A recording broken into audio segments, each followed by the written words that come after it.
చదువుతో పాటు skills, placements తో పాటు సక్సెస్ సందీప్ యూనివర్సిటీ మాత్రమే అందిస్తుంది. ముందు సేవ్ చేసి తర్వాత ఖర్చు పెట్టాలా పెద్దవాళ్ళు చెప్పినట్టు? లేదు ఆఫ్టర్ ఆల్ చిన్న జీవితం ఎంజాయ్ కరో అని చెప్తారా మీ సలహా? ఇన్వెస్ట్ ఫస్ట్ స్పెండ్ లేటర్ అంటున్నారు కదా.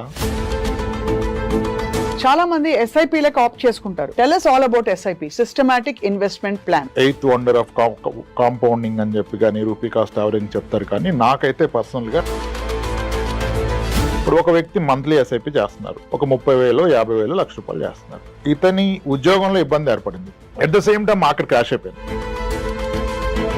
గోల్డ్ రేట్ ఇప్పుడు చూస్తే ఇవాళ రేపటి కాలంలో మళ్ళీ ఇంకా పెరగబోతుందని మీరు భావిస్తారా? అందరూ అనుకుంటారు గోల్డ్ ప్రైస్ తగ్గదని ఎక్కువగా నమ్ముతారు. మనం చెప్పినా నచ్చదు గోల్డ్ ప్రైస్ తగ్గుద్దని.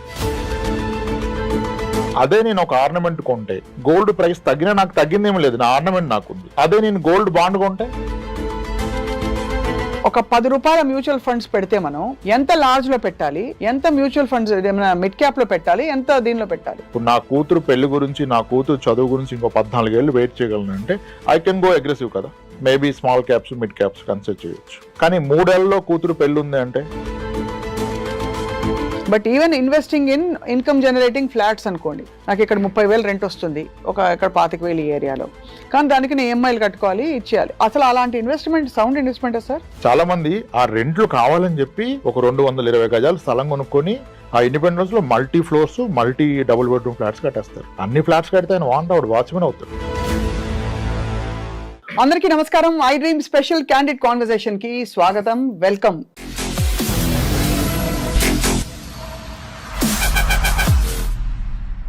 బేసికలీ డబ్బులు అంటే బాగా తాత్వికంగా ఉండే వాళ్ళకైనా సరే, లౌకికంగా ఉండే వాళ్ళకైనా సరే డబ్బు పట్ల ఒక విధమైన రెస్పెక్ట్, ఒక విధమైన ఇష్టం ఉంటుందన్నది ముమ్మాటికి నిజం. అందుకే ప్రతి పైసా ఎక్కడ పెట్టుబడి పెట్టినా, మన బీరువాలో దాచుకున్నా దాని వాల్యూ తగ్గకూడదని తపన పడిపోతూ ఉంటారు అందరూ.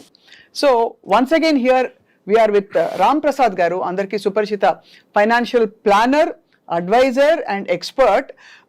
చాలా మంది చాలా చిన్న చిన్న తప్పులు చేసి వాళ్ళ రూపాయి పెరుగుతుంది అనుకుంటారు, కానీ 10 ఏళ్ల తర్వాత చూస్తే అమ్మో తగ్గిపోయిందా అని అనిపిస్తుంది రియల్ వాల్యూలో. సో ఈ క్వశ్చన్స్ అన్నిటికీ ఆన్సర్స్ చెప్పడానికి రామ్ ప్రసాద్ గారు మరోసారి మనతో ఉన్నారు, వారితో మాట్లాడబోతారు. రామ్ ప్రసాద్ గారు నమస్కారం అండి. సో మీరు నెలకి ఎంత పర్సంటేజ్ సేవ్ చేస్తారు, ఆ సీక్రెట్ చెప్పండి సార్ ఫస్ట్ మీ ఎర్నింగ్స్ లో. అంటే అందుకే నేను నంబర్ అడగట్లేదు, నా ఖర్చులు తక్కువ కనుక చాలా ఎక్కువ చేస్తాను. ముందు సేవ్ చేసి తర్వాత ఖర్చు పెట్టాలా పెద్దవాళ్ళు చెప్పినట్టు? లేదు ఆఫ్టర్ ఆల్ చిన్న జీవితం ఎంజాయ్ కరో అని చెప్తారా మీ సలహా? మీరు అలా అడిగితే అంటే ఇప్పుడు చాలా ఇన్వెస్ట్ ఫస్ట్ స్పెండ్ లేటర్ అంటున్నారు కదా. అవును, అదంతా కరెక్ట్ కాదనిపిస్తుంది నాకు. అవునా? అదంతా కరెక్ట్ ఏం కాదు. Salary minus investments is equal to your expenditure అని చెప్తున్నారు. దాంట్లో స్లైట్ కరెక్షన్ ఏంటంటే salary minus insurance minus expenses is equal to your investment అవ్వాలి యాక్చువల్గా. సో నంబర్స్ తో తీసుకుందాం. మీరు ₹100 సంపాదిస్తున్నారు, అందులో ఇన్సూరెన్స్ అంటే ఏమిటి? Health insurance and life insurance. దానికి పెట్టుబడి పెట్టేదంతా తీసేయాలి, ఎందుకంటే అది లేని పక్షంలో మీ ఏ ఆస్తి కూడా సేఫ్ కాదు కదా. అవును, మీ అన్ని సేవింగ్స్, గోల్డ్, ఇల్లు అన్ని వెళ్ళిపోతాయి కనుక ముందుగా ప్రతి ఫ్యామిలీకి సరిపడా హెల్త్ ఇన్సూరెన్స్, బ్రెడ్ విన్నర్కి ఏమన్నా అయితే ఆ ఫ్యామిలీని పోషించగలిగేంత లైఫ్ ఇన్సూరెన్స్, ఈ రెండు ఉండాలి. ఇది రిలీజియస్ గా ఈ ప్రీమియమ్స్ పే చేసి మిగిలిందే మీరు టచ్ చేయాలి. సో అదొక ₹5 పోయింది అనుకుందాం ఈ రెండిటికి, సో ₹95 మిగిలింది. తర్వాత ఏం చేయాలి? ఆ 95లో ఒక క్వాలిటీ లైఫ్ స్టైల్ లీడ్ చేస్తూ, పిల్లలకు ఒక క్వాలిటీ ఎడ్యుకేషన్ ఇస్తూ, అప్పుడు మిగిలిందే ఇన్వెస్ట్ చేద్దాం. ₹65 అనుకోండి దానికి మొత్తం, పిల్లల ఎడ్యుకేషన్, ఇంటి రెంట్, లేకపోతే ఇంటి EMI అన్ని కలుపుకుని పోతే ₹65 పోయింది. సో 65 ప్లస్ మనకి ఇదంతా పోను మిగిలిన 35 ఏదైతే ఉంటుందో అది ఆ 30 ఇన్వెస్ట్ చేసుకోవాలి. ఆ ₹30 ఇన్వెస్ట్ చేసుకోవాలని చెప్తున్నారు. అది ఇప్పుడు అసలు పాయింట్కి వద్దాం. ₹30, ₹20 చేతిలో మిగిలినప్పుడు రామ్ ప్రసాద్ గారు చాలా మంది ఎస్ఐపీలకు ఆప్ట్ చేసుకుంటారు, ఎందుకంటే మనకి దాదాపు ఈజీ లిక్విడిటీ ఉంటుంది అండ్ మనం ఎంత ఎలా కావాలో, ఎంత రిస్క్ తీసుకుంటున్నామో ప్లాన్ చేసుకోవచ్చు. Tell us all about SIP, systematic investment plan. Primary confusion, అందరూ మ్యూచువల్ ఫండ్స్ వేరు, ఎస్ఐపి వేరు అనుకుంటారు. Systematic investment plan is investing in mutual fund in a systematic way. వాయిదా పద్ధతిలో అప్పులు కొట్టడం అలవాటు అయింది, ఇప్పుడు వాయిదా పద్ధతిలో పెట్టుబడి పెట్టడమే SIP. Most popular is monthly SIP. ఈ మ్యూచువల్ ఫండ్లో అందరూ 8th వండర్ ఆఫ్ కాంపౌండింగ్ అని చెప్పి కానీ రూపీ కాస్ట్ యావరేజ్ చెప్తారు, కానీ నాకైతే పర్సనల్గా లిక్విడిటీ ఈజ్ పవర్ అనిపిస్తుంది. ఓకే, ఇప్పుడు ఒక వ్యక్తి ₹1,00,000 జీతం ఉంది, అతని మినిమం సర్వైవల్ ఖర్చులు 30,000 ఉన్నాయనుకోండి. బేర్ మినిమం బ్రతకడానికి 30,000 అవుతుంది. Food, just homely expenses, education కాకుండా పిల్లలది 30,000 అవుతుంది. ఈ వ్యక్తి కనుక ఒక 30,000 పర్ మంత్ ఎస్ఐపి చేస్తే SIP is completely liquid. At any point of time ఎంత మేరకు కావాలి అంత తీసుకోవచ్చు, ఏ రోజైనా తీసుకోవచ్చు, ఈ రోజు పెట్టి రేపు తీసుకోవచ్చు. ఇప్పుడు ఏమవుతుంది, ఒక వ్యక్తి ఖర్చులు 30,000, ఇతను మంత్లీ 30,000 దాస్తున్నాడు, which is in liquid form. That means technically is buying 1 future month every month. ఇతను కనుక ఈ మంత్లీ ఒక మంత్ కొనుక్కోవటాన్ని ఒక 50 నెలలు కంటిన్యూ చేయగలిగితే ఇతని పాకెట్లో 50 నెలలు ఉన్నాయి. అదే, that is freedom, that is wealth. మీకు ఎంత ఆస్తుంది కాదు, ఎంత టైం మీ పాకెట్లో ఉంది. టైమ్ ఈజ్ ఫ్రీడమ్ కదా. అవును, ఇట్స్ నాట్ మనీ. ఆ లిక్విడిటీ ఈజ్ ది పవర్. అందుకని ఎస్ఐపి ఇంత ప్రమోట్ చేస్తున్నారు. పీపుల్ ఎక్స్పీరియన్స్ అయిన వాళ్ళు కూడా దాన్ని అంతగా ఇష్టపడుతున్నారు. అదే, ఇప్పుడు అది లాభాలు నష్టాలు పక్కన పెడితే మార్కెట్ వల్ల కొంచెం అప్ అండ్ డౌన్ అవ్వచ్చు కనుక, కానీ మీ అవసరానికి అయితే ఆదుకుంటుంది. అవును. అండ్ ఇంకొక గ్రేట్ ఫీచర్ ఏంటంటే, ఇప్పుడు ఒక వ్యక్తి మంత్లీ ఎస్ఐపి చేస్తున్నారు, ఒక 30,000 50,000 ₹1,00,000 చేస్తున్నారు, ఒక 24 నెలలు పెట్టారు, ఇతని ఉద్యోగంలో ఇబ్బంది ఏర్పడింది, at the same time market crash అయిపోయింది. సో రౌండ్ ఫిగర్ 1 lakh, 24 నెలలు 24 లక్షలు పెట్టారు. అది ఎర్లియర్ మార్కెట్ బాగుండటం వల్ల 29-30 లక్షలకి వెళ్ళిపోయింది. ఇప్పుడు మార్కెట్ క్రాష్ అయిపోయి 20 లక్షలకి లేదా 19 లక్షలకి వచ్చేసింది. అవును, ఈ అవకాశం ఉంది. ఇన్వెస్ట్ చేసింది 24 లక్షలు, ఇది వెనక్కి వచ్చి 19 లక్షలు అయింది. అది కూడా కొంతకాలం తర్వాత, 22 సంవత్సరాల తర్వాత. అంటే మామూలుగా ఊరికే దాన్ని పడేసి ఎక్కడో ఎఫ్డీలో పడేసి పెట్టినా కూడా ఎంతో కొంచెం అంత పెరిగి వచ్చేది. ఇప్పుడు ఈయన ఇక్కడ పెట్టడం వల్ల తగ్గింది. ఆ రోజు ఈయనకి ఇబ్బంది వస్తే, ఇబ్బంది ఎన్ని రోజులు ఉంటుంది, ఒక జాబ్ లో గ్యాప్ వస్తే మేబీ 6 months, మేబీ 8 months. అంటే ఇతనికి అవసరం యాక్చువల్గా 6 లక్షలు లేదా 8 లక్షలు లేదా నెలవారీ 1 లక్ష. ఇప్పుడు అతనికి ఉన్న 19 లక్షల్ని ఒకటి తీసుకోవచ్చు, కానీ రేటు తక్కువలో ఉంది కనుక తీసుకుంటే దానికి నష్టం. అప్పుడు దానికి ఎగెనిస్ట్ గా లోన్ తీసుకోవచ్చు. ఓహో, బంగారం మీద ఎలా లోన్ తీసుకున్నా మ్యూచువల్ ఫండ్లో కూడా అలానే లోన్ తీసుకోవచ్చు. అప్పుడు నేను నా ఇన్వెస్ట్మెంట్ డిస్టర్బ్ అవ్వట్లేదు, ఇప్పుడు తక్కువ రేట్లో ఉంది కనుక లోన్ తీసుకుని రేపు పెరిగా కావాలంటే లోన్ క్లోజ్ చేసుకోవచ్చు. అది ఎలా క్యాలిక్యులేట్ చేస్తారు సార్, దాని యొక్క ఇంట్రెస్ట్ కానీ? Interest very reasonable, like personal loans కన్నా కాస్త తక్కువలో ఉంటుంది, 10%, 10.5%. అది అనే డైలీ బేసిస్ కౌంట్ చేస్తారు. You need not to pay EMI. ₹1,00,000 తీసుకుంటే రోజుకి ఇంత అని పే చేయాలి, ఎన్ని రోజులు పడితే అన్ని రోజులకి కడతారు. ఓడీ లోన్ లాగా ఓవర్ డ్రాఫ్ట్ లోన్ ఇస్తారు కదా, అలా.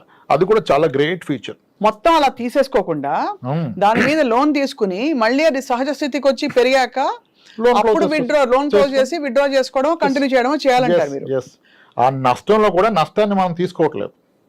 డబ్బు తగ్గిన మాట నిజం, ఆ తగ్గిన రేట్లో కొనట్లేదు కదా. ఇప్పుడు గోల్డ్ 7,000 గ్రాము కొన్నాను, రేపు 6,500 లేదా 6,000 అయింది. ఆ రోజు నాకు డబ్బు అవసరం ఉంటే నేను దాన్ని 6,000కి అమ్మితే నాకు నష్టం గ్రాముకి ₹1,000.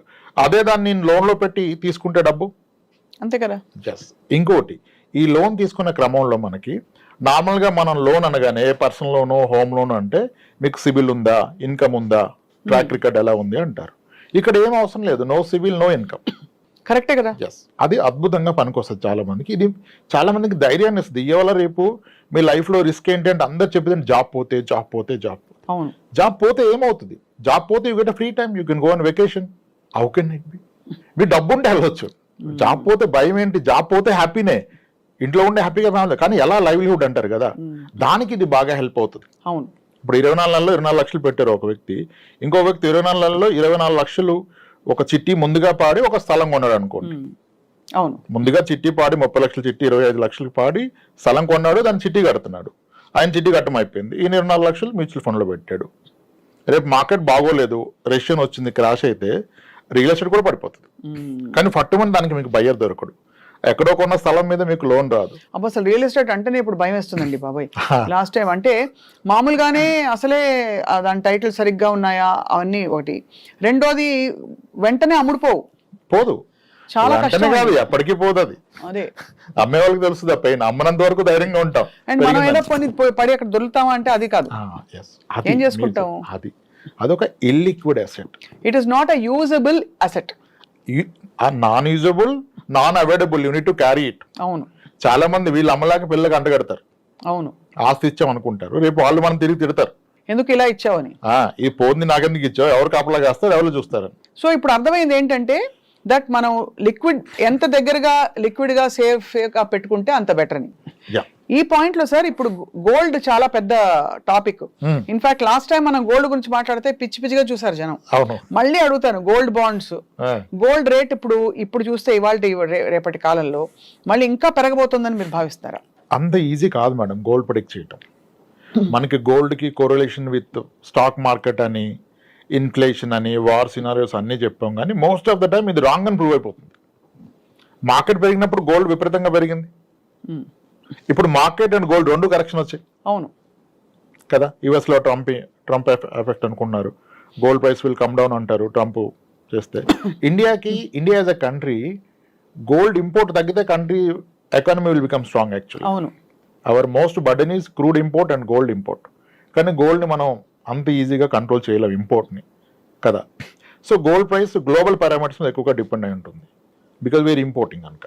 అయితే గోల్డ్ ప్రైస్ ఎలా తగ్గుద్దని పక్కన పెడితే తగ్గొచ్చు పెరగొచ్చు. అందరూ అనుకుంటారు గోల్డ్ ప్రైస్ తగ్గదని ఎక్కువగా నమ్ముతారు. మనం చెప్పినా నచ్చదు గోల్డ్ ప్రైస్ తగ్గుద్దని. పెరుగుద్ది అంటే హ్యాపీగా ఉంటారు.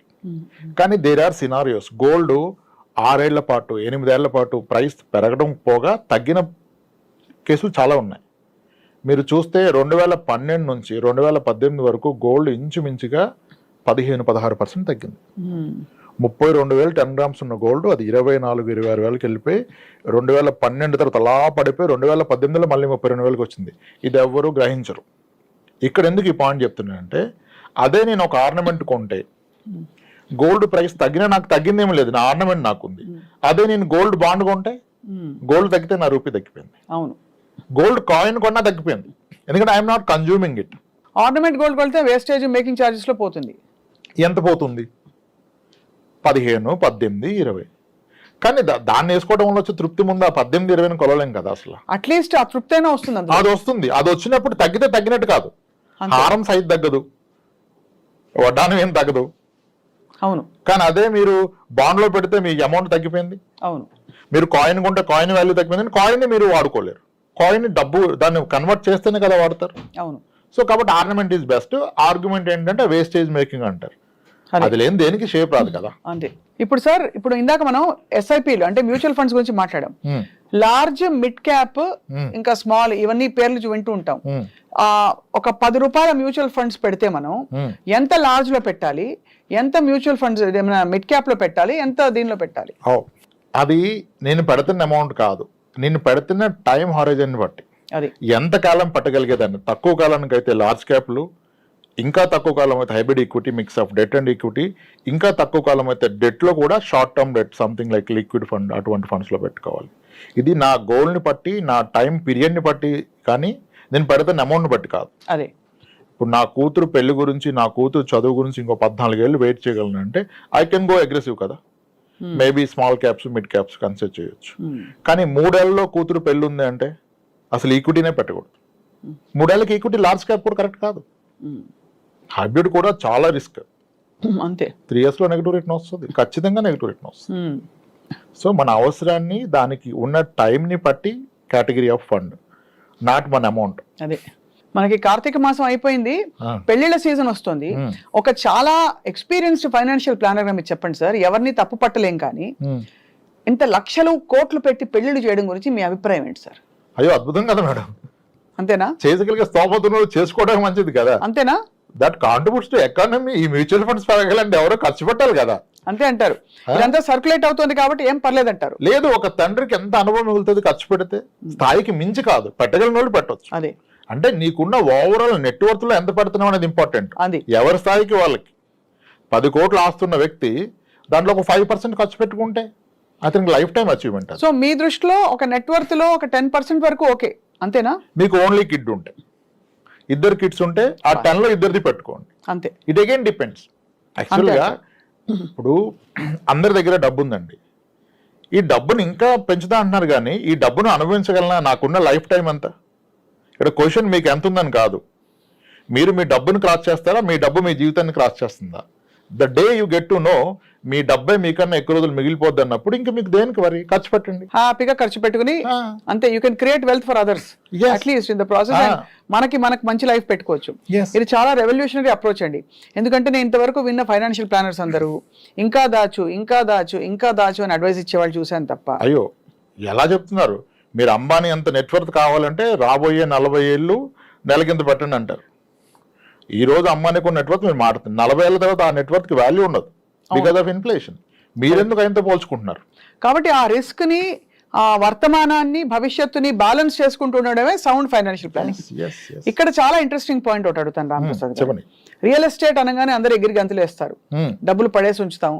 ఇందాక మీరు ల్యాండ్ గురించి చెప్పారు, but even investing in income generating flats అనుకోండి, నాకు ఇక్కడ 30,000 రెంట్ వస్తుంది, ఇక్కడ 25,000 ఈ ఏరియాలో, కానీ దానికి నేను EMIలు కట్టుకోవాలి, ఇచ్చేయాలి. అసలు అలాంటి ఇన్వెస్ట్మెంట్ సౌండ్ ఇన్వెస్ట్మెంట్ సార్?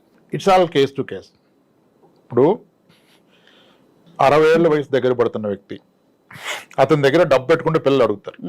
అదే ఒక ఇల్లు కొని పెట్టుకుంటే నేను పోయాక ఇస్తానంటే అప్పటి వరకు ఈయన రెంట్ అనుభవిస్తాడు. అవును. ఇప్పుడు పిల్లోడికి పెళ్లి చేసిన వ్యక్తి ఆయన డబ్బు పెట్టుకుంటే ఆయన ఇల్లే పెట్టుకోవాలి. మీకు ఏముంది అంటే ఏది లేదు నాకు పిల్లమంటే ఎవరిస్తారు? అంతే కదా. మీరు అంటే ఇల్లు ఉంటేనే ఇస్తారంటే తప్పది.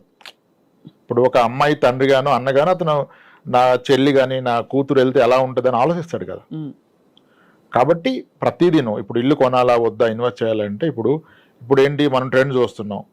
చాలా మంది ఐటీలో చేస్తున్నారు, 34-35 ఏళ్ళ వయసు వచ్చింది, పెళ్ళిళ్ళు అవ్వలేదు. అలానే వాళ్ళు చేసుకోవాలని ఉన్నారు, సరైన మ్యాచ్ రావట్లేదు.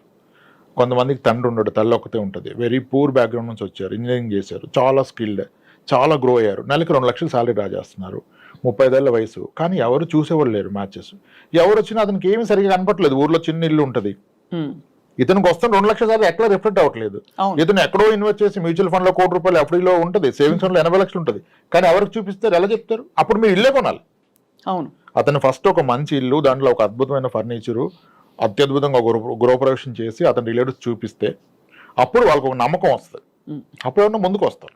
నువ్వు అంత బాధ మనసులో పెట్టుకొని అవ్వట్లేదని, ఇంకా అవుతుందా లేదన్న భయంతో ఉంటే నీకు హెల్త్ పాడైపోతుంది. నువ్వు సాలబిలిటీ లేదు కదా. అవును. ఏం చూసిస్తారు? కరెక్ట్. బ్యాంక్ అకౌంట్ బ్యాలెన్స్ ఎవరు చూడరు కదా. ఇప్పుడు అది అయిపోయింది, మొదటి పర్పస్ అయిపోయింది. నేను చాలా మంది చెప్తాను, ఇన్వెస్ట్ చేస్తాంటే వద్దు ఆపేసేయండి, ముందు మీ మీద ఇన్వెస్ట్ చేసుకోండి, మంచి కారు కొనండి, మీ అమ్మగారికి పలానా నగలు చేపించండి, మీరు ఇల్లు కొని ఇంట్లో అద్భుతమైన ఫర్నిచర్ పెట్టండి, పెళ్లి చూపులు మీ ఇంట్లో పెట్టుకోండి, చూపించాలి, ఉండాలి, తప్పే ఉంది కదా. అది చేశాక నేను ఇంకొక ఇల్లు కొంటానంటే అప్పుడు పెట్టుబడి పరంగా ఆలోచించాలి. నేను పెట్టే పెట్టుబడి ఎంత, నాకు వచ్చే రేట్ ఎంత. మొదటి ఇంటికి పెట్టుబడి కాదు, అది మీ కన్జంప్షన్. అవును. ఇలా అంటే ప్రతి వ్యక్తికి, ఇప్పుడు పెళ్లి కాని వ్యక్తి ఇల్లు కొంటే తప్ప అవ్వదు, వయసు దాటిపోయాక.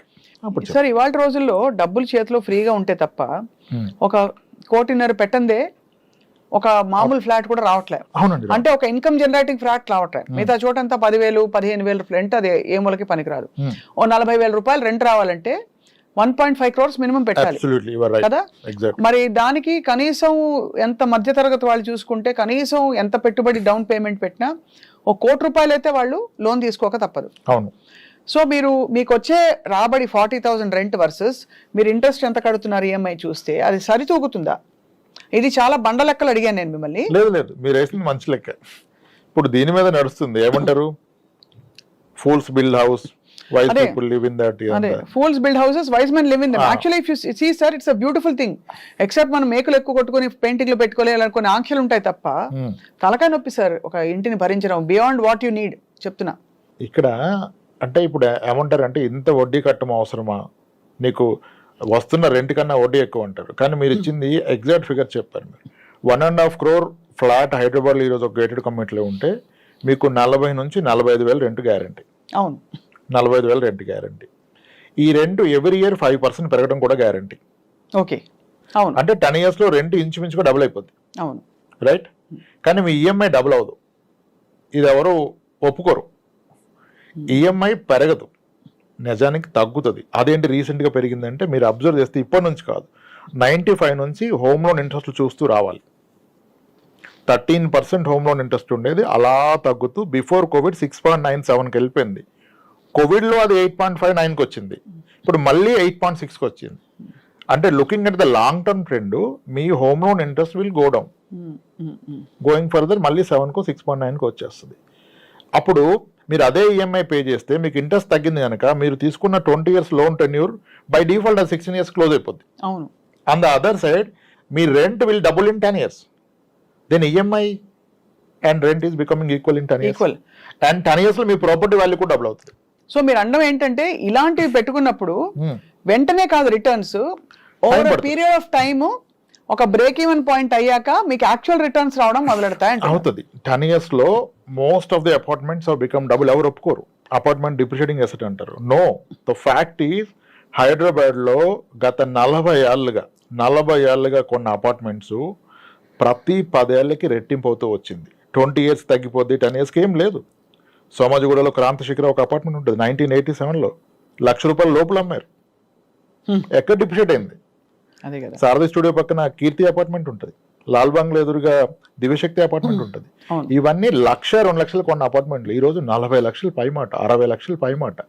అపార్ట్మెంట్ డిప్రిషియేషన్ లేదు, కానీ ఎవరు ఇది పూర్తిగా వినరు. డిప్రిషియేషన్ ఎవడు ఉండు, లీకేజు, రిపేరు, ల్యాండ్ రాదు అంటారు. అలా కాదే. నేను 10 ఏళ్ళకి రెట్టింపు అన్నాను, లేదు అంతకంటే చాలా ఎక్కువగా పెరిగాయి. అవును. 2002లో హబ్సిగూడ స్ట్రీట్ నెంబర్ 8 ఎంత 6 లక్షల రూపాయలు ఫ్లాట్, ఈ రోజు ఎంత? అంతే కదా, 60 లక్షలు. 10 రెట్లు పెరిగింది 22 ఏళ్లలో. మలేషియా టౌన్షిప్ ఎంత కమ్మారు?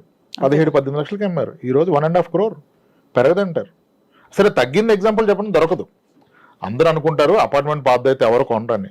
ఇక్కడ రియాలిటీ ఏంటంటే అపార్ట్మెంట్ పాత అయితే ఎవరో కొనరు కాదు, పాత అపార్ట్మెంట్ ఎవరు అమ్మరు. అవును. ఇంకో పెద్ద అపోహ ఏంటంటే 20 ఏళ్ళు దాటిన అపార్ట్మెంట్ 40 లక్షలకి వచ్చేస్తుంది కదా అంటాడు. ఫస్ట్ ఆయన కొన్నది 5 లక్షలకి, అది 40 అవ్వడం గొప్ప విషయం, అది ఒప్పుకోడు. కొత్త ఫ్లాట్ వచ్చి 80 లక్షలు కదా, అది 45 అంటాడు. అది రాంగ్ కంపారిజన్ కదా. నువ్వు కొన్న రేటుకి ఎంత ఉందో ఆలోచించాలి. పెళ్ళైన 20 ఏళ్ళ తర్వాత కొత్తగా పెళ్లి చేసుకుంటూ చాలా ఇస్తున్నారు, కట్నాలు నాకు తక్కువ ఇచ్చారంటే ఎలా? తప్పు కదా. పాతదాన్ని పాతదాన్ని కొన్న రేటుతో కంపేర్ చేయాలి. అలా చూస్తే అపార్ట్మెంట్స్ ది బెస్ట్ అని చెప్పను, కానీ it's not a bad investment. మీరు చెప్పిన లాజిక్ లో 40-45 వేలు రెంట్ ఉంటే 10 ఏళ్ళలో రెంట్ రెట్టింపు ఉంది, మీ ఈఎంఐ రిమైన్ అట్ 90 కదా. అవును. అక్కడ నుంచి రెంట్ పెరుగుతుంది, ఈఎంఐ పెరగట్లా. It starts giving you some money. అది కాబట్టి ఇల్లు కొనటం బ్యాడ్ అని చెప్పకూడదు. మీరు అన్న అపార్ట్మెంట్ వర్కౌట్ అవుతుంది, same logic independent house work out అవ్వదు. Independent house rental is very less. Rents తక్కువ ఉంటాయి, దాన్ని తీసుకునే వాళ్ళు బై కన్స్యూమర్స్ తక్కువ ఉంటారు, దాని రిపేర్లు ఎక్కువ ఉంటాయి. అవును, రిపేర్లు ఎక్కువ ఉంటాయి.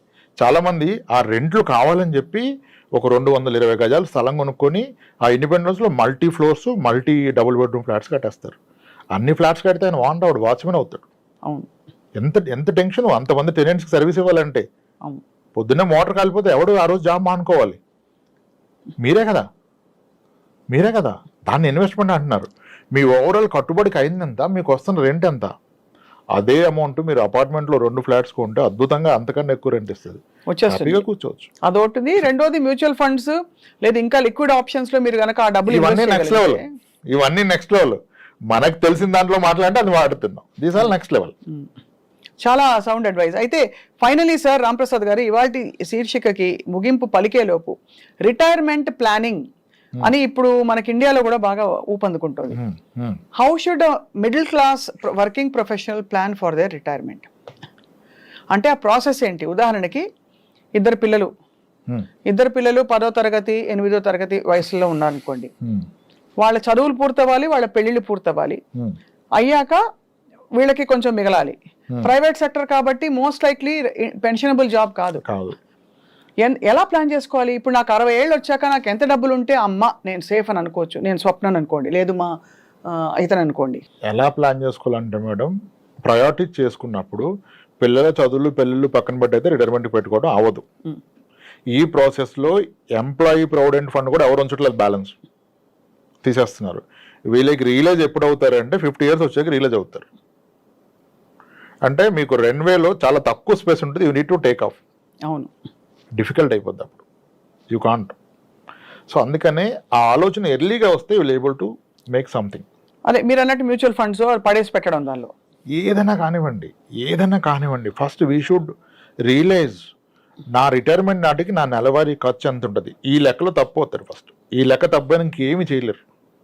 ప్రతి 10 ఏళ్ళకి ప్రతి ఫ్యామిలీ ఖర్చులు మినిమం రెట్టింపు అవుతాయి. నిజానికి 3 times పెరుగుతున్నాయి రెట్టింపు. ఇప్పుడు 30 ఏళ్ల వ్యక్తికి కనుక నెలవారీ ఖర్చు 30,000 ఉంటే 30,000 ఉంటుంది కదా. అవును. 40 సంవత్సరాలు వస్తే నెలవారీ ఖర్చు 60,000, 50 ఏళ్ళు వస్తే 1,20,000, 60 ఏళ్ళు వస్తే 2,40,000 నెలవారీ ఖర్చు అవుద్ది. అది అవదంటాడు ఆయన. అంత అవుతుందా? అంత అయితే ఎవరిని బతుకుతారా అంటాడు. అది అంత అవుతుందో లేదో మీ నాన్నగారు 30 ఇయర్స్కి ఎంత అయింది, ఇప్పుడు 60,000 ఎంత అవుతుందో చూడు తెలిసిపోద్ది. సో ఇవాళ నా ఖర్చులు చూసుకుని నేను ఒక 20 ఏళ్ల తర్వాత నాకు ఎంత కావాలో చూసుకోవాలి. 4 రెట్లు 4 రెట్లు చూసుకోవాలి. ఆ 4 రెట్లు ఇచ్చే సాధనం ఏముంది?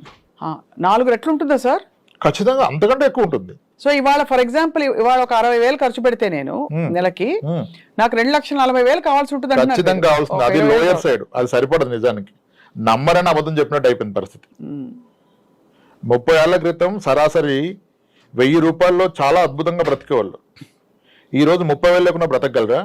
అంటే ఆ రోజు నెలకు ఎంత అయిందో ఇప్పుడు రోజుకి అంత అవుతుంది. This is inflation. అండ్ మీ లెక్కలో నెలవారీ ఖర్చు ఈజ్ ఈక్వల్ టు అప్పుడు పిల్లల బాధ్యతలు అవి ఉండవు కాబట్టి ఒకటి మన ఇంటి ఫుడ్ ఖర్చు, మనకి ఇంటి ఈఎంఐ ఉండకూడదు. అంటే ఒక సొంత ఇల్లు ఏదో ఒక ఇది ఉండాలి, ప్లస్ మెడికల్ ఖర్చులు, ప్లస్ ఇంకేమన్నా నేను అదనంగా పెట్టుకునే ఇంకా ట్రావెలింగ్ వాట్ ఎవర్ అవి ఇవి పెట్టుకుంటే అది లెక్క చేసి ఒక 50,000 అయింది అనుకోండి అది నెలకి ఒక మనిషికి. అది మనకి 60 ఏళ్ళకి 40 ఏళ్ళకి 50,000 ఉంటే 2 లక్షలు అవుతుంది. అది 2 లక్షలు ఖచ్చితంగా అవుతుంది. ఖచ్చితంగా అవుతుంది. 2 లక్షలు నాకు రాబడి రావాలంటే దాదాపుగా ఒక 3 కోట్ల రూపాయలు లిక్విడ్ క్యాష్, 4 కోట్లు అయితే బెస్ట్. 3-4 కోట్లు ఉండాలి చేతిలో. భయంగా ఉంది సార్ వినడానికి. అంటే అలా ఇన్వెస్ట్ చేసి వైజ్ గా ఇన్వెస్ట్ చేసి దాచుకోగలగాలి. ఖచ్చితంగా అండి, లేకపోతే ఇబ్బందులు పాలవుతాయి. అది రేపటి రోజు ఇబ్బందులు పాలవుతాయి. పిల్లలు ఉంటారు, పిల్లలు చూసుకుంటారు అనుకుంటారు, కానీ ఇప్పుడు టైం మారిపోతుంది సార్. సంస్కృతి కూడా మారుతోంది. అందరూ న్యూక్లియర్ ఫ్యామిలీస్లోకి వెళ్ళిపోతున్నారు. పిల్లలు కొంత బాధ్యత తీసుకున్నా కూడా ఇండిపెండెంట్ గా ఉండడానికి ఈ జనరేషన్ అలా ఉంది. పేరెంట్స్ ఎక్కువ మేము చూసుకోగలుగుతాం అనే టైప్ లోనే ఉన్నారు చాలా మంది. అలా పిల్లల్ని వెళ్ళిపోమని చెప్పే పేరెంట్స్ కూడా వచ్చారు. మీరు దారి చూసుకోండి, ఎవరి లైఫ్ వాళ్ళదిరా, let's meet once in 3 months. With in Hyderabad ఉన్న పేరెంట్స్ కూడా ఇష్టపడలే పిల్లలతో ఉంటాను, వీకెండ్ మీరు రండి లేదా మేము వస్తాం అని చెప్పేస్తున్నారు. ఎప్పుడు ఇది మీ ఫైనాన్షియల్ ఫ్రీడమ్ మీరు అచీవ్ అయినప్పుడు, లేనప్పుడు ఏం చేస్తారు, నన్నుగా చూసుకోవాలంటారు. ఇవన్నీ ఫర్ అ హెల్దీ అడల్ట్. ఎక్కడైనా అవాంఛనీయ సమస్య, ఆరోగ్య సమస్యలు వస్తే ఇంకా అంతకంటే కాంప్లికేటెడ్. బట్ ఏదేవైనా ఇవాళ అనుభవిస్తూ రేపటి కోసం దాచుకోవడం ఎలా అన్నదే ఒక ఆర్ట్. అటువంటి ఆర్ట్కి మీలాంటి అడ్వైజర్స్ ఉంటారు కాబట్టి ఇంకా డౌట్లు ఉంటే రాంప్రసాద్ గారు మిమ్మల్ని సంప్రదిస్తారు. మా వ్యూవర్స్ చాలా బాగా చెప్పారు sir. Thank you so much. నా ఫేవరెట్ సబ్జెక్ట్ ఇది. నేను కూడా ఫైనాన్స్ స్టూడెంట్ని కాబట్టి అనుకోకుండా మీరు ఇవాళ మిమ్మల్ని ఇంటర్వ్యూ చేయడం చాలా సంతోషం వేసింది. రైట్ అండి, థ్యాంక్స్ అండి.